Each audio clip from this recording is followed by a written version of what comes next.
Hello everyone, welcome to our channel pro chemistry. तो आप सभी ने पढ़ना स्टार्ट कर दिया होगा। आपके फॉर्म की लास्ट डेट जा चुकी है, मतलब एग्ज़ाम्स की जो डेट है वो कभी भी आ सकती है। जिन्होंने पढ़ना स्टार्ट नहीं किया है वो भी अब पढ़ना स्टार्ट कर दें, वरना आपका सिलेबस जो है कवर नहीं होगा। तो शुरू करते हैं हम अपनी इस सीरीज़ को। इसका एक पार्ट हम कर चुके हैं जिसमें ऑलरेडी कुछ क्वेश्चन डिस्कस कर चुके हैं। ये इसका पार्ट 2 है, पीरियोडिक क्लासिफिकेशन का पार्ट 2 है। इसमें भी कुछ बचे हुए क्वेश्चन हैं जो आज हम डिस्कस करने वाले हैं। इसमें कुछ प्रीवियस ईयर क्वेश्चन है प्लस कुछ मॉडल क्वेश्चंस हैं। तो आप क्वेश्चन प्रैक्टिस करना बहुत ज़रूरी है। आप क्वेश्चन प्रैक्टिस करते रहिए, कहीं से भी कीजिए, लेकिन क्वेश्चन जो है प्रैक्टिस ज़रूर करिए। तो ये हमारा फर्स्ट क्वेश्चन है, ionization enthalpy of nitrogen is more than oxygen. जो आयनाइजेशन एंथैल्पी है नाइट्रोजन की वो ज़्यादा होती है ऑक्सीजन से, बिकॉज ऑफ। उसने 4 ऑप्शन दिए हैं। तो सबसे पहले आपको पता होना चाहिए कि आयनाइजेशन एंथैल्पी क्या होती है। वो आप सभी को पता होगा कि amount of energy required to remove an outermost valence electron from an isolated gaseous atom. कि एक आइसोलेटेड गैसियस एटम से जो हम आउटर मोस्ट इलेक्ट्रॉन निकालते हैं उसके लिए जो एनर्जी चाहिए होती है, that is called its ionization enthalpy. ठीक है। तो अगर आप नॉर्मल लाइफ में भी देखेंगे कि कोई चीज़ अगर ज़्यादा स्टेबल है ना, उससे आपको कोई चीजें निकलवाने में आसानी होगी, या कोई अनस्टेबल है उससे, है ना। तो जो अनस्टेबल है उससे आप इजीली निकाल पाओगे, जो स्टेबल है उससे आप इजीली नहीं निकाल पाओगे। ठीक है। तो जो अपनी हाफ फिल्ड ऑर्बिटल्स होती हैं, हाफ फिल्ड होती हैं या फुल्ली फिल्ड होती है, फुल्ली फिल्ड ऑर्बिटल होती है, उनसे जो इलेक्ट्रॉन है वो निकालना बहुत मुश्किल होता है। तो जब हम नाइट्रोजन और ऑक्सीजन की बात करते हैं, नाइट्रोजन का एटॉमिक नंबर होता है 7, ऑक्सीजन का होता है 8। इनकी हम इलेक्ट्रॉनिक कॉन्फ़िगरेशन लिखते हैं 1s2 2s2 2p3। ठीक है। यहाँ पे 1s2 2s2 2p4। तो आपको पता है कि 2p में क्या है, 6 इलेक्ट्रॉन आते हैं। या तो अगर वो फुल फिल्ड होगी तो बहुत स्टेबल होगी, तो उससे निकालना बहुत मुश्किल है, या हाफ फिल्ड मतलब इससे आधा, मतलब 2p3, तो उससे निकालना बहुत मुश्किल होगा। तो यहाँ पे 2p3 है, मतलब हाफ फिल्ड है। यहाँ पे तो 4 है, ना हाफ फिल्ड है ना फुल फिल्ड है। ठीक है। तो आयनाइजेशन एनर्जी क्या होगी, इसकी ज्यादा होगी। क्यों होगी? Extra stability of half filled orbitals. तो आपका पहला ही ऑप्शन जो है करेक्ट है कि एक्स्ट्रा स्टेबिलिटी होती है किसकी, हाफ फिल्ड ऑर्बिटल्स की। इसलिए जो है आयनाइजेशन एंथैल्पी नाइट्रोजन की ज्यादा होती है ऑक्सीजन से। ठीक है। नेक्स्ट क्वेश्चन पे हम चलते हैं। नेक्स्ट हमारा क्वेश्चन है, consider the iso electronic species. Iso electronic मतलब जिनमें इलेक्ट्रॉन्स क्या हो, सेम हो। क्या हो? जो हमारे इलेक्ट्रॉन्स हो वो क्या हो, सेम हो। ठीक है। The correct order of increasing length of the radii. हमें इनकी रेडियाई की लेंथ बतानी है। ठीक है। तो सबसे पहली बात, जब भी आपका न्यूक्लियर चार्ज इंक्रीज होता है ना, तो नंबर ऑफ इलेक्ट्रॉन्स क्या होते हैं, नंबर ऑफ प्रोटॉन्स क्या होते हैं, इंक्रीज हो जाते हैं न्यूक्लियर चार्ज के साथ, आपको पता है। तो आयनिक रेडियाई डिक्रीज हो जाती है। ठीक है। आयनिक रेडियाई क्या होती है, डिक्रीज हो जाती है। तो आप या तो सिंपल भाषा में आप याद रख लीजिए कि जितना हमारा पॉजिटिव चार्ज बढ़ता जाएगा, है ना, जितना जो है कैटायनिक स्पीसीज, जितना पॉजिटिव चार्ज इंक्रीज होता जाएगा, उतना ही जो साइज है वो क्या होगा, डिक्रीज होता जाएगा। क्या होगा, डिक्रीज होता जाएगा। ठीक है भाई, जितना ज्यादा पॉजिटिव चार्ज होगा, है ना, उतना ज्यादा ही वो इलेक्ट्रॉन को अपनी तरफ खींचेगा, तो साइज क्या हो जाएगा, छोटा हो जाएगा। ठीक है। तो जितना पॉजिटिव चार्ज होगा उतना साइज क्या होगा, छोटा होगा। और जितना एनायनिक होगा, जितना नेगेटिव चार्ज होगा उतना क्या है, साइज बड़ा होता जाएगा। साइज क्या होता जाएगा, इंक्रीज, साइज इंक्रीज। ठीक है। तो आपको बस ये 2 बातें याद रखनी है, एक तो जब कैटायन होगा और एक जब एनायन होगा। ठीक है। तो सबसे बड़ा कौन सा होगा, इनमें से 4 दिए हुए हैं, Na positive, Mg2 positive, F negative और O2 नेगेटिव। तो पॉजिटिव और नेगेटिव में से आपको पता है नेगेटिव का साइज बड़ा होगा, रेडियाई बड़ी होगी। और नेगेटिव में से भी एक है F माइनस, एक है O2 माइनस। ठीक है। तो जितना ज्यादा नेगेटिव चार्ज उतना बड़ा।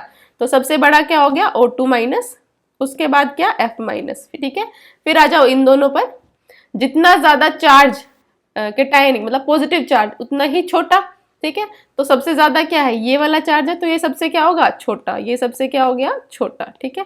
उसके बाद आ गया हमारा Na पॉजिटिव। ठीक है। तो ये आपका क्या है, करेक्ट ऑर्डर है। ऑप्शन मैच कर लीजिए, यहाँ पे क्या है, सी ऑप्शन इज करेक्ट। ठीक है, नेक्स्ट क्वेश्चन पे आ जाइए। ये देखो, इस टाइप के क्वेश्चन आपके बहुत पूछे जाते हैं। ठीक है, द आयनिक रेडियाई ऑफ के positive, Na positive, Al3 positive, Mg2 positive, और आपको आयनिक रेडियाई का ऑर्डर बताना है। ठीक है, अगर आप अब पॉजिटिव चार्ज से जाएं, पॉजिटिव चार्ज अगर देखें तो इनमें तो अलग अलग है, जैसे इसमें +2 है, इसमें +3 है, लेकिन इन दोनों में क्या है, सेम है। क्या है, दोनों में सेम है, दोनों में ही क्या है, +1 ठीक है, तो अगर आप चार्ज के हिसाब से देखें तो आपको पता है सबसे छोटा तो ये वाला होगा, क्योंकि सबसे ज्यादा इसमें चार्ज है। ये क्या हो गया, सबसे छोटा। ठीक है, फिर आके आपका आ गया Mg+2। ठीक है, फिर इन दोनों में आ जाओ, K पॉजिटिव और Na। तो आपको पता है कि अपनी जो ये होती है, हे ली न की रब से फरियाद। ठीक है, तो आप नीचे की तरफ जाते हो तो क्या होता है, साइज इंक्रीज होता है, सबको पता है, और ऐसे जाते हो तो क्या होता है, डिक्रीज होता है साइज, आयनिक रेडियाई। ठीक है, आयनिक रेडियाई क्या होती है, डिक्रीज होती है। आपकी नॉर्मल रेडियाई भी क्या होती है, डिक्रीज होती है। तो अब यहां से हम देखेंगे, जब उनके ऊपर चार्ज सेम है, दोनों पे +1 है, तो हम देखेंगे साइज Na और K में से किसका बड़ा होता है, K का। ठीक है, तो सबसे बड़ा क्या हो गया आपका K पॉजिटिव, और फिर आ गया आपका Na पॉजिटिव। ठीक है, तो ये आपका क्या हो गया, करेक्ट ऑर्डर हो गया। सो करेक्ट ऑप्शन यहां से क्या हो गया आपका हो गया ये। ठीक है, सी, कि K पॉजिटिव सबसे बड़ा, फिर Na पॉजिटिव, फिर Mg2 पॉजिटिव, फिर Al+3। ठीक है, नेक्स्ट क्वेश्चन पे आ जाइए। नेक्स्ट आपका क्वेश्चन है, देखो एक ही क्वेश्चन जो है कितनी तरह घुमा के पूछा जा सकता है। इसमें आपको उन्होंने दे दिए, मान लो 3 एनायन दे दिए। ठीक है, और आपको उनकी आयनिक रेडियाई बतानी है इसके रेस्पेक्ट में। ठीक है, अब रेडियाई उन्होंने दे दी न्यूमेरल टर्म्स में। ठीक है, आपको बस वही ध्यान रखना है जो आपको बताया गया है, कि जितना ज्यादा एनायनिक होगा, जितना ज्यादा नेगेटिव चार्ज होगा, उतना ही साइज क्या होगा, बड़ा होगा। तो यहाँ से सबसे बड़ा साइज क्या हो जाएगा, -3 वाला, फिर -2 वाला, और फिर -1 वाला। ठीक है, तो सबसे बड़ा होना चाहिए N3-। तो हमें देखना है फर्स्ट नंबर पे हमारा N3- है, फर्स्ट नंबर पे जिसका सबसे बड़ा हो, सबसे ज्यादा अमाउंट हो। ठीक है, तो देखो यहाँ पर 1.71 सबसे ज्यादा अमाउंट है, तो ये दोनों तो आपके पहले ही कैंसिल हो गए।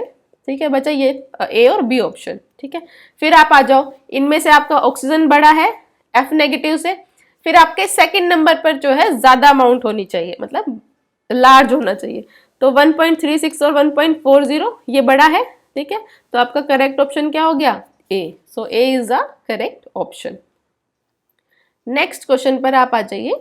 नेक्स्ट क्वेश्चन है, एक एलिमेंट दिया हुआ है जिसका जो है एटॉमिक नंबर दिया हुआ है 120, अभी डिस्कवर नहीं हुआ है, विल बी एन एग्जाम्पल। वो किसका एग्जाम्पल है, ये आपका डायरेक्ट एनसीईआरटी का क्वेश्चन है, एनसीईआरटी से ही उठाया हुआ है।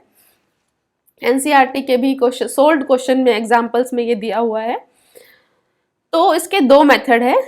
एक मेथड तो क्या, कि आप इसकी इलेक्ट्रॉनिक कॉन्फ़िगरेशन लिख लो। क्या लिख लो, इलेक्ट्रॉनिक कॉन्फ़िगरेशन। पर जब तक आप इसकी इलेक्ट्रॉनिक कॉन्फ़िगरेशन लिखेंगे पूरी, मतलब 120 तक, 1s2 2s2, तो आपका टाइम जो है बहुत वेस्ट होगा। ठीक है, आप इलेक्ट्रॉनिक कॉन्फ़िगरेशन लिखने के मेथड से कर सकते हैं। मान लो आप इलेक्ट्रॉनिक कॉन्फ़िगरेशन लिखेंगे पूरी लंबी, तो ये लास्ट में जाएगा 7s2 7p6 और 8s2, आपका 8s2 पे जाके ये रुक जाएगा। ठीक है, तो आप देखेंगे कि जो लास्ट इलेक्ट्रॉन है वो किस में गया है, S में, और S के भी एक होता है S1, एक होता है S2। तो S1 हमारे होते हैं एल्कली मेटल, और S2 हमारे क्या होते हैं, एल्कली अर्थ मेटल। तो एक तो आप इसका आंसर ऐसे कर सकते हैं कि आप इलेक्ट्रॉनिक कॉन्फ़िगरेशन लिखें, लेकिन आपके पास एग्जाम में बिल्कुल भी इतना टाइम नहीं होगा कि आप एक क्वेश्चन को इतना टाइम दो। आपके पास लगभग 300 क्वेश्चन हैं, जिसमें से 200 आपके केमिस्ट्री के हैं, प्लस 100 आपके जर्नल पेपर के हैं, और आपके पास टाइम होगा सिर्फ 180 मिनट्स। ठीक है, तो आप 1 मिनट भी मान लीजिए एक क्वेश्चन को नहीं दे सकते। ठीक है, तो दूसरा इसका मेथड ये है, ठीक है, कि आपकी जो नोबल गैस कॉन्फ़िगरेशन होती है, आप सभी को पता है, 2 10 है ना, 18 36 54 86 11 18। ठीक है, ये आपकी नोबल गैस कॉन्फ़िगरेशन होती है। मैंने आपको एक ग्रुप निकालने का फॉर्मूला बताया है, जिसने वीडियो नहीं देखी है वो वीडियोस में जाकर देख ले कि ग्रुप कैसे फाइंड आउट करने हैं, क्योंकि उस पर भी क्वेश्चन जो है आते हैं, या आपकी जो इसकी लास्ट वीडियो उसमें भी आप देख सकते हैं, उसमें भी मैंने आपको बताया है। ठीक है, तो यहाँ से आपने क्या किया था, अगर आपको याद है तो बहुत अच्छी बात है, वैसे तो आप याद कर लीजिए अगर आपको क्वेश्चन जल्दी सोल्व करना है तो। ठीक है, या फिर आप जब 8 प्लस करेंगे यहाँ पे, तो यहाँ पर 18 प्लस करेंगे, यहाँ पर 32 तो आपके नेक्स्ट एटॉमिक नंबर आते जाएंगे। ठीक है, एक बार आप और ऐड कर लीजिए 32, तो क्या आ जाएगा 150। ठीक है, ये डिस्कवर नहीं हुआ, हमसे सिर्फ ऐड किया है। ठीक है, क्योंकि हमें क्या चाहिए, Z हमारा 120 है, इससे नेक्स्ट हमें एटॉमिक नंबर वाला नोबल गैस का एटम चाहिए, तो इससे नेक्स्ट क्या हो गया 150। तो आपको क्या करना है ग्रुप निकालने के लिए, इससे जो नेक्स्ट एटॉमिक नंबर है नोबल गैसेस में, उसमें से इसको माइनस करना है। तो मैंने 150 में से 120 माइनस कर दिया, क्योंकि 118 तो हमारा 120 से कम हो गया। ठीक है, तो ये आपका कितना आ जाएगा 30। तो ग्रुप निकालने का फॉर्मूला आपको क्या बताया गया था कि जब ये 18 से ज्यादा हो तो 32 माइनस ये डिफरेंस, और आपका ये डिफरेंस कितना है 30, तो माइनस कर दीजिए, क्या आ गया 2। मतलब ग्रुप क्या है आपका सेकंड है। तो आप सभी को पता है हमारा फर्स्ट ग्रुप तो क्या है अल्कली मेटल्स। ठीक है, हमारा सेकंड ग्रुप क्या है अल्कलाइन अर्थ मेटल्स। ठीक है, अल्कलाइन अर्थ मेटल्स। तो आप बता सकते हैं कि ये क्या है अल्कलाइन अर्थ मेटल्स। ठीक है, नेक्स्ट आप क्वेश्चन पे आ जाइए। तो हमारा नेक्स्ट क्वेश्चन है, for second period elements the correct increasing order of first ionization enthalpy.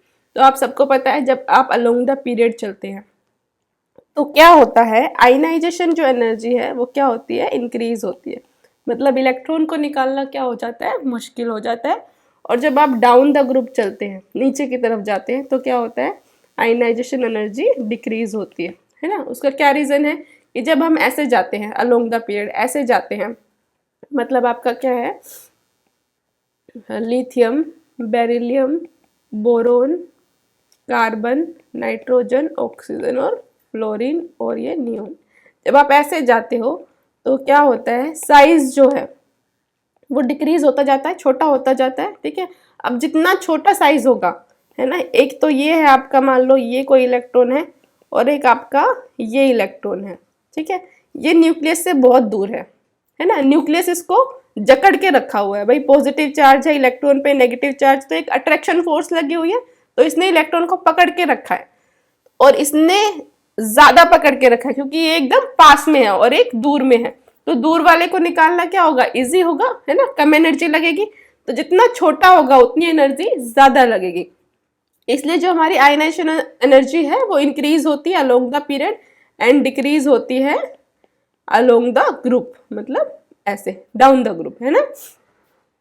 तो हमारा जो ऑर्डर होना चाहिए एक नॉर्मल ऑर्डर, वो ये होना चाहिए कि भाई जब हम लिथियम से जा रहे हैं नियोन तक तो क्या हो रही है हमारा साइज डिक्रीज हो रहा है, तो आयनाइजेशन एनर्जी क्या होनी चाहिए इंक्रीज होनी चाहिए।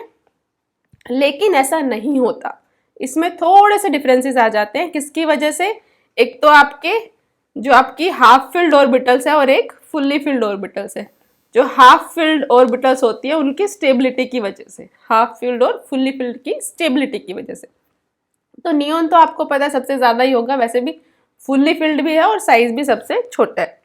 ठीक है, फिर आप आ जाइए फ्लोरीन। फ्लोरीन जो है इसका 2p5 होती है लास्ट कॉन्फ़िगरेशन, इसको सिर्फ एक इलेक्ट्रॉन चाहिए जिससे क्या होगा स्टेबल हो जाएगा, तो इसकी भी क्या होती है ज्यादा ही होती है। जब हम इन दोनों की बात करते हैं नाइट्रोजन और ऑक्सीजन की, यहाँ पे क्या हो जाता है एक एक्स्ट्रा जो है फैक्टर काम करता है, किसका, इसका हाफ फिल्ड की। नाइट्रोजन की जो ऑर्बिटल है वो क्या होती है हाफ फिल्ड 2p3 और इसकी क्या होती है 2p4। ठीक है, तो इनमें क्या होता है इंटरचेंज हो जाता है कि भाई नाइट्रोजन तो चला जाता है उधर, मतलब ऑक्सीजन से ज्यादा स्टेबल हो जाता है। ठीक है, तो एक तो यहाँ पर आपका फर्क आ जाता है, दूसरा आपका आता है बोरोन और बेरिलियम में। ठीक है, बोरोन और बेरिलियम में यहाँ पर भी क्या होता है, ये तो होता है आपका 1s2 और 2s2। ठीक है, तो 2s2 क्या हो गई, अच्छे से लिख लो 2s2 क्या हो गई फुलफिल्ड हो गई, और ये क्या है 2s2 और 2p1। ठीक है। तो ये क्या हो गई, फुल्ली फिल्ड हो गई, उसकी वजह से क्या हो गया, ये भी क्या चला जाएगा इधर और ये आ जाएगा इधर, ठीक है। तो आपका जो करेक्ट ऑर्डर हो जाएगा वो हो जाएगा, एक तो आप इनको इंटरचेंज कर दीजिए, ठीक है, और एक इनको, ठीक है। तो बोरोन को आप लिख दीजिए पीछे और बेरिलियम को आगे, बाकी सेम ऑर्डर है यहाँ पर भी, आप ऑक्सीजन को पीछे और नाइट्रोजन को क्या लिख दीजिए आगे, ठीक है। तो करेक्ट, आपका करेक्ट ऑर्डर क्या हो जाएगा ये, ठीक है। तो ऑप्शन क्या हो जाएगा करेक्ट, यहाँ से C option is correct. Next question पे आ जाओ, which of the following element will have highest electron affinity, किसकी जो इलेक्ट्रॉन एफिनिटी है वो हाईएस्ट है, ठीक है। तो आप सबको पता है इलेक्ट्रॉन एफिनिटी सबसे पहले क्या होती है कि जब हम कोई एक्स्ट्रा इलेक्ट्रॉन ऐड करते हैं किसी भी आइसोलेटेड गैसियस एटम में, तो जो एनर्जी रिलीज होती है दैट इज इलेक्ट्रॉन एफिनिटी, ठीक है। तो जिसमें जितनी ज्यादा पावर होगी इलेक्ट्रॉन को अपने अंदर ऐड करने की, उसकी इलेक्ट्रॉन एफिनिटी क्या होगी, सबसे ज्यादा होगी। तो जब हम ऐसे जाते हैं अलोंग द पीरियड, तो इलेक्ट्रॉन एफिनिटी क्या होती है, इलेक्ट्रॉन एफिनिटी क्या होती है, इंक्रीज होती है, ठीक है। क्योंकि फ्लोरीन जो है मोस्ट इलेक्ट्रोनेगेटिव एटम है ना, यहाँ पर आप नोबल गैस को छोड़ देंगे, क्योंकि नोबल गैस तो क्या है, पहले से ही उनकी जो है ऑर्बिटल्स फुल है, ठीक है, उनको और इलेक्ट्रॉन्स ऐड नहीं करना, ठीक है। तो फ्लोरीन क्या है 2p5 होता है, तो इसको बहुत ज्यादा जल्दी है कि वो 2p5 है और उसको 2p6 करना है, एकदम स्टेबल कॉन्फ़िगरेशन बनानी है, ठीक है।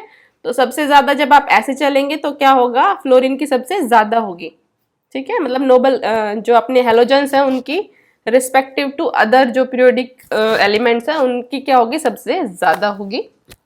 फिर हम बात करते हैं, और डाउन द ग्रुप क्या होगी, डिक्रीज होगी इलेक्ट्रॉन एफिनिटी, ठीक है। फिर लेकिन हम बात करते हैं फ्लोरीन, क्लोरीन, ब्रोमीन, आयोडीन, ठीक है। डाउन द ग्रुप, अब मैंने कहा डाउन द ग्रुप डिक्रीज होनी चाहिए, तो आप बोलोगे कि करेक्ट आंसर क्या होना चाहिए, फ्लोरीन, लेकिन ये बिल्कुल क्या है, गलत है। इसका करेक्ट आंसर बिल्कुल फ्लोरीन नहीं है। इसका क्या होगा, क्या फैक्टर यहाँ पर एक काम करेगा, जो आपका फ्लोरीन है उसका साइज बहुत छोटा है, क्या है, साइज बहुत छोटा है, ठीक है। तो आप जब उसमें पहले से ही उसके पास कितने इलेक्ट्रॉन है, 7, 1 2 3 4 5 6 7, उसके पास 7 इलेक्ट्रॉन है ऑलरेडी आउटर मोस्ट शेल में, ठीक है। तो आप जब एक और इलेक्ट्रॉन इसके ऊपर डालोगे तो ये क्या होगा, ये इलेक्ट्रॉन इस इलेक्ट्रॉन को क्या करेंगे, रिपेल करना शुरू कर देंगे, और यहाँ पर क्या हो जाएगी, रिपल्शन, क्या हो जाएगी, रिपल्शन, जिसकी वजह से ये क्या हो जाएगा, अनस्टेबल। तो इसकी क्या होगी, इलेक्ट्रॉन एफिनिटी कम हो जाएगी। किससे कम हो जाएगी, सिर्फ क्लोरीन से।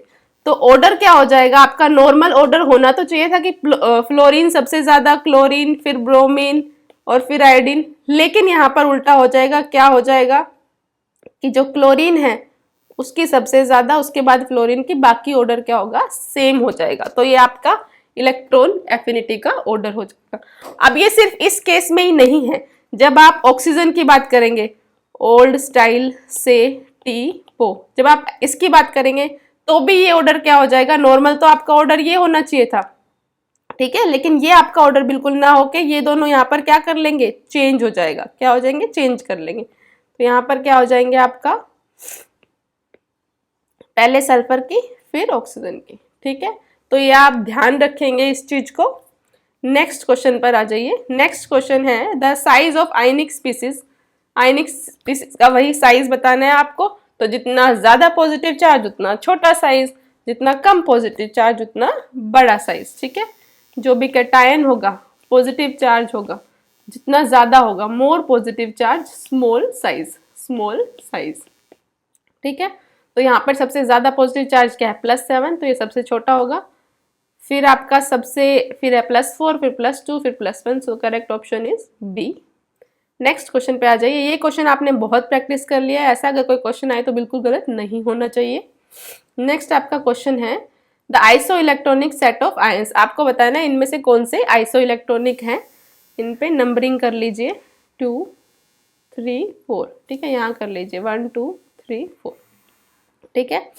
आइसो इलेक्ट्रॉनिक का मतलब क्या होता है, आइसो मतलब सेम और इलेक्ट्रॉनिक मतलब इलेक्ट्रॉन्स, ठीक है। तो आइसो इलेक्ट्रॉनिक का मतलब क्या होगा, जिसमें सेम इलेक्ट्रॉन्स हो, ठीक है।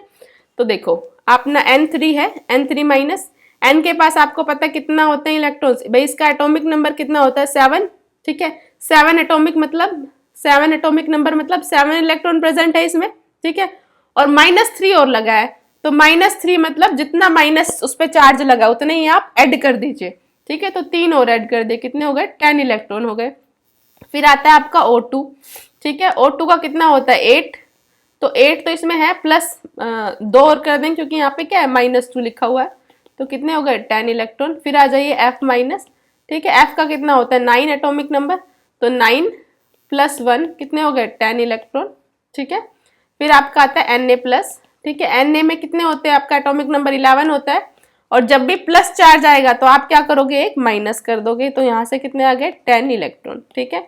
तो जिनमें ये चारों होंगे वो क्या होंगी सेम होंगी, तो फर्स्ट ही आपका ऑप्शन करेक्ट है, ठीक है। सेम क्या होंगे इलेक्ट्रॉन्स होंगे, that is isoelectronic set of ions.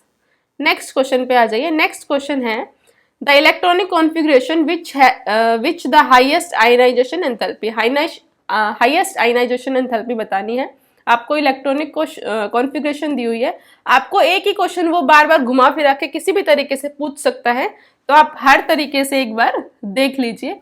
तो इसमें वही फैक्टर है क्या, हाफ फील्ड और फुल फील्ड। एक तो आपका हाफ फील्ड और दूसरा क्या फुल फील्ड, ठीक है। तो यहाँ पे देखो फुल फील्ड तो कोई नहीं है, मतलब P6 तो कोई नहीं है, या तो P3 है, P1 है, P2 है, P3 है, ठीक है।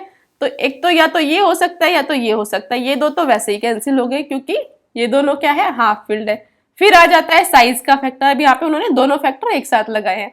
फिर आ जाता है आपका साइज का फैक्टर, तो एक तो है 4p में, है ना, मतलब न्यूक्लियस से 4p इतना दूर, और एक है न्यूक्लियस से 3p मतलब इतना दूर। तो आपको पता है जितना ज्यादा साइज छोटा होगा, है ना, जितना पास होगा उतना ही इलेक्ट्रॉन निकालना मुश्किल हो जाएगा उससे, है ना। तो आयनाइजेशन एनर्जी क्या हो जाएगी, बढ़ जाएगी। तो यहाँ पे जो हमारा क्या है डी ऑप्शन क्या है करेक्ट है, या तो ऐसे, या आपको पता है down the group ionization energy क्या होती है डिक्रीज होती है, ठीक है। तो ये आपका क्या हो गया 3p है मतलब थर्ड पीरियड का है, और ये 4p है मतलब फोर्थ पीरियड का है, ठीक है। तो आपका थर्ड पीरियड मतलब ऊपर आता है, ठीक है, और फोर्थ पीरियड नीचे आ जाए, तो थर्ड पीरियड की जो आयनाइजेशन एनर्जी है वो ज्यादा होगी, ठीक है। किसी भी तरीके से आप कर सकते हैं। नेक्स्ट क्वेश्चन है, नेक्स्ट है आपको बताना है साइज का ऑर्डर। अब इसमें पॉजिटिव नेगेटिव मतलब कैटायन दिया हुआ है एनायन और एक पेरेंट एटम जिसपे कोई चार्ज नहीं है, ठीक है। तो कैटायन एनायन का आपको पता है, ठीक है। जो कैटायन होता है, कैटायन का साइज हमेशा स्मॉलर होगा एनायन से, और एनायन का क्या होगा लार्जर होगा उनके पेरेंट एटम से भी। पेरेंट एटम मतलब जिसपे कोई चार्ज नहीं हो, जैसे I यहाँ पे पेरेंट एटम है, ये इसका कैटायन है और ये इसका एनायन है। तो कैटायन हमेशा स्मॉलर होगा, एनायन लार्जर होगा, किससे, उसके पेरेंट एटम से। मतलब सिंपल आपको याद रखना है, जितना ज्यादा नेगेटिव चार्ज उतना बड़ा, ठीक है। तो सबसे बड़ा तो नेगेटिव चार्ज वाला, फिर एक I है जिसपे कोई चार्ज नहीं है 0, और ये है +1, ठीक है। तो आप देखेंगे जितना नेगेटिव उतना सबसे बड़ा, ये तो 0 है तो बीच में आ गया, प्लस आ गया तो छोटा, तो ये आपका क्या हो जाएगा correct order. So correct option is D. Next आपका क्वेश्चन है विच of the following group contain metal, non metal और मेटलॉइड्स। इनमें से कौन सा ग्रुप है जिसमें मेटल भी है, नॉन मेटल भी है और मेटलॉइड्स है, ठीक है। तो ये क्वेश्चन आपको पहले भी कराया गया है। ग्रुप 14 जो है आपका ऐसा ग्रुप है जिसमें क्या होता है कहे सीता जी सुन प्रभु, ठीक है। आपका कार्बन जो होता है नॉन मेटल होता है, क्या होता है नॉन मेटल। सिलिकॉन और जर्मेनियम आपके क्या होते हैं मेटलॉइड्स होते हैं, मेटलॉइड्स होते हैं। और आपका लेड और टिन क्या होता है मेटल्स होते हैं, ठीक है। तो ग्रुप 14 एक ऐसा ग्रुप है जिसमें तीनों चीजें हैं, metal, non metal and metalloids. Next आपका क्वेश्चन है, आपको ऑर्डर बताना है सक्सेसिव आयनाइजेशन एंथैल्पी। तो ये सबसे पहले I3 लिखा हुआ, उसका क्या मतलब है कि आपने मान लो कि ये आपके पास नाइट्रोजन है, ठीक है, 1s2 2s2 और मान लो कि ऑक्सीजन है और 2p4, ठीक है। तो आपको ये बताना है कि मान लीजिए कि आप इसमें से एक इलेक्ट्रॉन निकालते हैं, तो ये क्या हो जाएगा 1s2 2s2 और 2p3। तो ये हमारी आयनाइजेशन एनर्जी फर्स्ट हुई, फर्स्ट आयनाइजेशन एनर्जी, जिसमें से हमने एक इलेक्ट्रॉन निकाल लिया, ठीक है। तो ये हमारी क्या हो गई, फर्स्ट हो गई। फिर आपकी आती है सेकंड। सेकंड का मतलब है कि आप जब अगला इलेक्ट्रॉन निकालो, है ना। अब आपके पास स्पीसीज क्या है, यहाँ पर जब आपने एक इलेक्ट्रॉन निकाला तो ये बन गई O पॉजिटिव। क्या बन गई, O पॉजिटिव, ठीक है। तो अब आपको जो इलेक्ट्रॉन निकालना है वो इसमें से निकालना है, किसमें से, O पॉजिटिव में से, ठीक है। तो ये होगी 1s2 2s2 2p2, ठीक है। ऐसे ही ये क्या हो गई अब O2 पॉजिटिव, ठीक है। ऐसे ही आपको थर्ड निकालनी है। अब एक चीज आप देखिए, जब आपकी O पॉजिटिव है और ये O2 पॉजिटिव है और ये 3 पॉजिटिव है, तो ये आपकी हो गया आयनाइजेशन एनर्जी फर्स्ट, ये आयनाइजेशन एनर्जी सेकंड और ये आयनाइजेशन एनर्जी थर्ड। एक तो आप जब पॉजिटिव चार्ज है ना, +1 है और एक इलेक्ट्रॉन को क्या है, एक पॉजिटिव चार्ज इसको अट्रैक्ट करके रखा है। यहाँ पे आपके 2 पॉजिटिव चार्ज इलेक्ट्रॉन्स को अट्रैक्ट कर रहे हैं, यहाँ पे चार्ज और बढ़ गया है। जितना ज्यादा चार्ज बढ़ेगा उतना ज्यादा अट्रैक्शन बढ़ेगा, उतना ही आपके लिए निकालना क्या हो जाएगा, मुश्किल हो जाएगा। आपको और ज्यादा एनर्जी क्या है, देनी पड़ेगी, ठीक है। तो हमेशा कभी भी कहीं पे भी आप जब देखेंगे तो आयनाइजेशन एनर्जी है जो सबसे लास्ट वाली है, मतलब थर्ड है यहाँ पर, वो हमेशा ज्यादा रहेगी सेकंड से, फिर आपका क्या आ गया, फर्स्ट से, ठीक है, ठीक है। तो आपका करेक्ट ऑप्शन क्या होगा, ऑप्शन नंबर फर्स्ट, ठीक है। जो आपका सक्सेसिव आयनाइजेशन एनर्जी है वो हमेशा ज्यादा होगी, क्योंकि पॉजिटिव चार्ज आपका बढ़ता जाएगा और जितना ज्यादा पॉजिटिव चार्ज बढ़ता जाएगा उतना ही आपके लिए इलेक्ट्रॉन को निकालना मुश्किल हो जाएगा, ठीक है। तो यहाँ पे कितने भी हो, यहाँ पे 4 हो 5 हो तो सबसे ज्यादा उनकी होगी, ठीक है। आपके जो है सबसे ज्यादा लास्ट में जो आप इलेक्ट्रॉन निकालेंगे, यहाँ पे थर्ड है, सबसे ज्यादा उसकी, फिर ये कम कम क्या डिक्रीज होती चली जाएगी, ठीक है। तो अगर आपको वीडियो पसंद आई हो तो इसे लाइक शेयर एंड सब्सक्राइब जरूर करिए। हम जो है इस सीरीज में जितने भी हमारे चैप्टर हैं, जितने भी DSSB में आने वाले चैप्टर्स हैं, उन सब के क्वेश्चंस जो हैं, प्रीवियस ईयर हो या मॉडल क्वेश्चन हो, वो क्या है एग्जाम तक डिस्कस करेंगे आपके ऑल्टरनेटिव डेज पर।